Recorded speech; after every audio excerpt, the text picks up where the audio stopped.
آپ تو اپنے والد گرامی کے بارے میں یہ سننا پسند کرتے ہیں یہ میرے والد صاحب ہیں، آپ تو اپنے لیے یہ پسند کرتے ہیں یہ علامہ صاحب ہیں، اور مکہ پاک اور مدینہ پاک کا نام ایسے سادہ لے لیا جائے، کم از کم اگر محبت ہو تو پھر محبت اس بات کو گوارا نہیں کرتے۔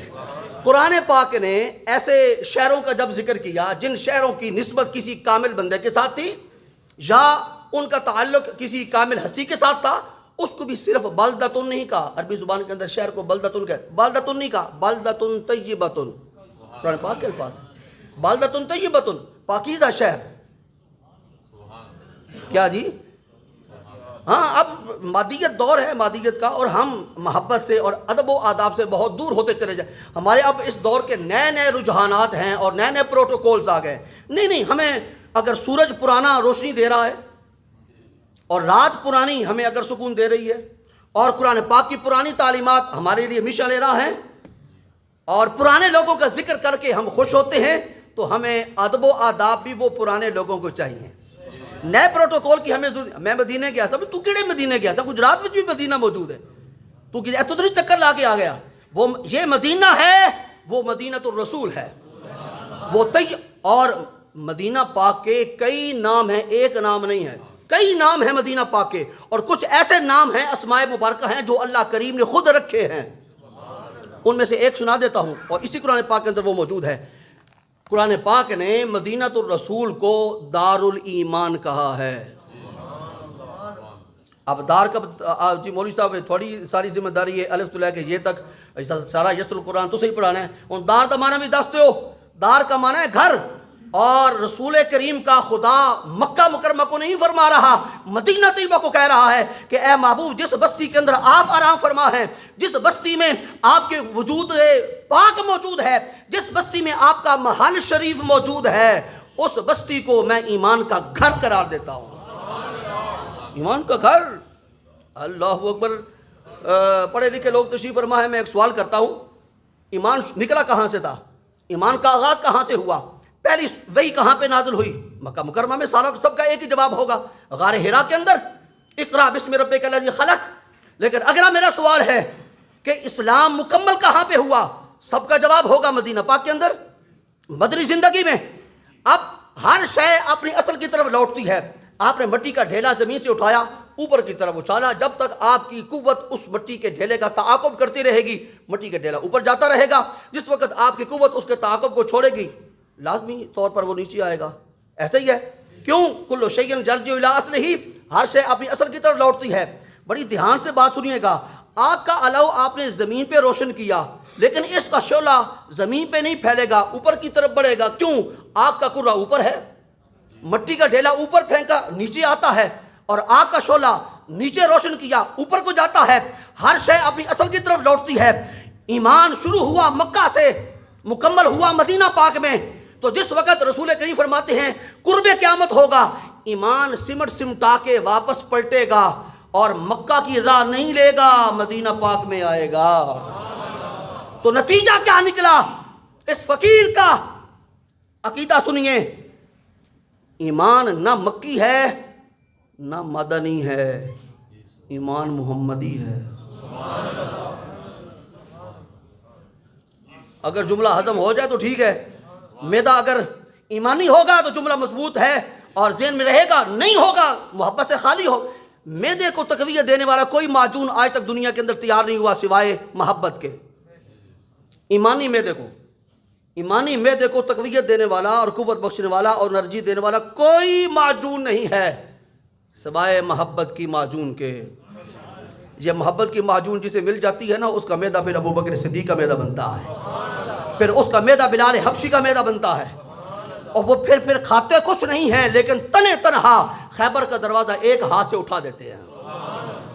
وہ گال سمجھ آئیے کہ کوئی نہیں، کھاتے کچھ نہیں ہیں، ان کو کھانے کے لیے دستیاب بھی بظاہر کچھ نہیں تھا، لیکن نمازی ان کی مکمل تھی۔ ان کی جسمانی غذا بہت تھوڑی تھی، مگر روحانی غذا اس کا شمار ہی کوئی نہیں تھا۔ وہ روحانی غذا حاصل کرنے کے لیے کوئی بھی وقت انہیں دستیاب نہیں ہوتا تھا، تو یار کے دروازے پہ آ کے دیدار کر لیا کرتے تھے۔ میرے خیال میں یہ جوڑے مسجد علی گلہ نہیں ہیں جنہیں میں شروع کر دی ہے۔ اللہ اکبر۔ تو مکہ مکرمہ کا راستہ طے ہو رہا ہے اور رسول کریم نے دیکھا ابو بکر صدیق کو. ابو بکر صدیق کبھی آگے نکل جاتے ہیں، کبھی پیچھے رہ جاتے ہیں، کبھی دائیں طرف چلے جاتے ہیں، کبھی بائیں طرف چلے جاتے ہیں. میں نے بات شروع کی تھی خیال سے. سرکار کریم نے پوچھا ابو بکر یہ کیا طریقہ ہے سفر کرنے کا؟ ساتھ چلو یا پیچھے چلو، کبھی آگے نکل جاتے ہو، کبھی پیچھے رہ جاتے ہو، کبھی دائیں کبھی بائیں. عرض کی حضور ہاتھ باندھ کے عرض کی یا رسول اللہ میں اکیلا ہوں اور بظاہر اس اللہ کی امانت کا نگہبان اور محافظ بھی میں ہی ہوں. مٹی جی سبحان اللہ کہہ دو. بہت مٹی جی، اتنی آہستہ کہ کم از کم یہ فرشتہ سن لے. یا رسول اللہ اللہ کی امانت کا نگہبان میں ہوں. ابو بکر صدیق کوئی اور بھی امانت تھی؟ جی ہاں اور بھی امانت تھی جس کا امین اللہ کے حکم پر اللہ کے رسول نے علی المرتضیٰ کو بنایا. اور اللہ کی اپنی امانت اس نے مجھ پہ اعتماد کر کے میرے سپرد کی. اور میں اللہ کی امانت کو لے کے جا رہا ہوں مکہ مکرمہ سے غار ثور میں، غار ثور سے قباء کے مقام پر، اور قباء سے مدینۃ الرسول کی بستی میں، جہاں اس اونٹنی کو اللہ کریم نے حکم دے رکھا تھا تو نے کسی گھر کے سامنے جا کر نہیں بیٹھنا، اس گھر کے سامنے جا کر بیٹھتا ہے جو گھر ہے ابو ایوب انصاری کا. مدینہ پاک کے اندر جس وقت سرکار پاک کی سواری مبارک پہنچی تو ہر قبیلے کے سردار آگے بڑھا اور اس نے لگام کو پکڑنا چاہا. یا رسول اللہ علینا یا رسول اللہ علینا یا رسول اللہ، ہماری طرف تشریف لائیے، ہماری طرف تشریف لائیے، پہلی دعوت میری قبول کیجئے. بچیاں تھیں وہ دف بجاتے ہوئے مدینہ منورہ سے باہر نکل کر مکہ کے راستے کے اندر انتظار کر رہی تھیں. یہود و نصارہ درختوں پر اور پہاڑوں پر چڑھ کر محمد عربی کی آمد کا انتظار کر رہے تھے اور بچیاں دف بجا کر کہہ رہی تھیں طلع البدر علینا. بچیوں کیوں نہیں کہتی کہ ایک بشر ہمارے پاس آ گیا؟ تم کہہ رہی ہو طلع البدر علینا، ہم پر بدر منیر طلوع کر آیا. بچیوں کے دل کے اندر بھی اور ان کے من کے اندر بھی خیال تھا تو یار کا خیال تھا.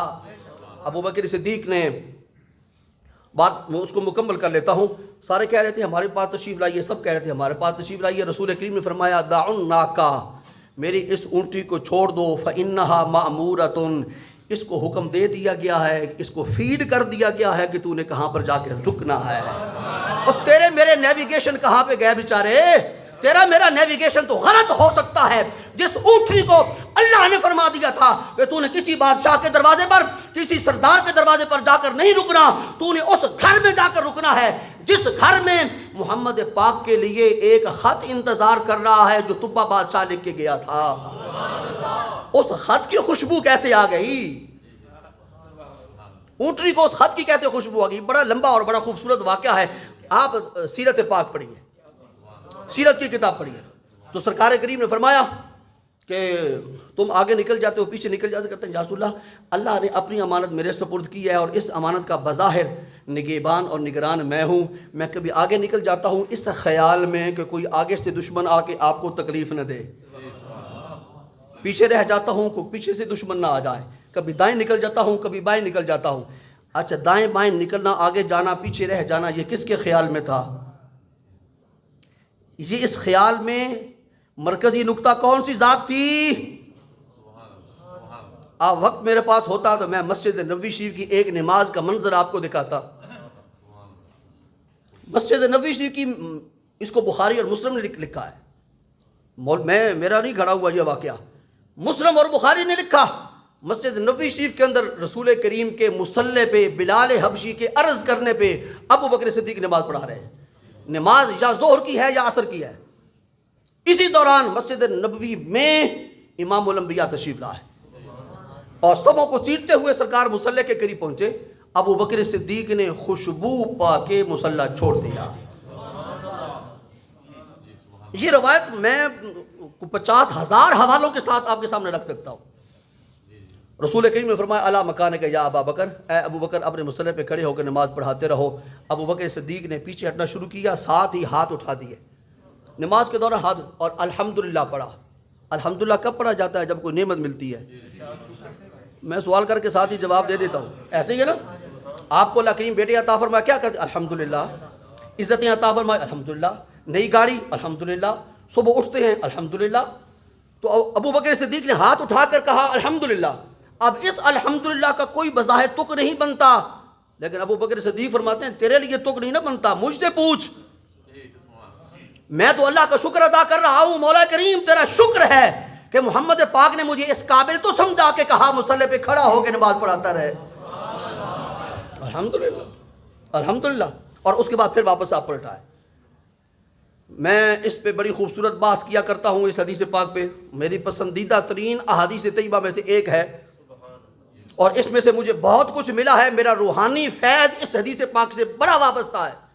سوال میرا ایک بڑا ہلکا سا آپ سے ہے، بڑے پڑھے لکھے لوگ اور سنجیدہ فکر لوگ بیٹھے ہیں، یہ نماز یا زور کی تھی یا عصر کی تھی؟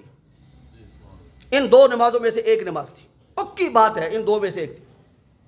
ابو بکر صدیق آہستہ آواز میں قرات کر رہے تھے، انہوں نے مصلی چھوڑا، وہ پیچھے صف میں آئے، سرکار آگے بڑھے، آپ نے نماز شروع کی۔ جب کراسنگ ہوئی تو کیا ابو بکر صدیق نے کان میں کہا تھا کہ یا رسول اللہ میں نے یہاں پہ نماز چھوڑی ہے، یہیں سے آگے شروع کرنا؟ نماز پہ کلام کرنے کی اجازت ہے؟ نہیں نا اجازت۔ تو پھر رسول کریم نے کیا تکبیر تحریمہ کہی تھی؟ ایسا بھی نہیں ہے، نئے سرے سے شروع بھی نہیں کی۔ روایت کے اندر آتا ہے جہاں سے ابو بکر صدیق نے نماز کا اختتام کیا تھا وہیں سے رسول اللہ نے نماز کو کنٹینیوسلی آگے جاری رکھا۔ تو کیسے پتہ چل گیا محمد رسول اللہ کو کہ جہاں تک ابو بکر نماز مکمل کر چکا ہے؟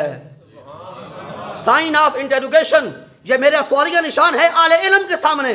سب سے پوچھئے، محدثین سے پوچھئے، اس کے علاوہ کوئی جواب نہیں ہے کہ جس نبی کی نگاہ نماز پڑھانے والے کے دل پہ ہوتی ہے اسے پوچھنے کی ضرورت ہی کوئی نہیں ہے کہ کہاں تک تو نے پڑھائی ہے، کہاں سے آگے میں نے شروع کرنا ہے۔ اللہ آپ کو خوش رکھے، وما علیہ الا البلاغ۔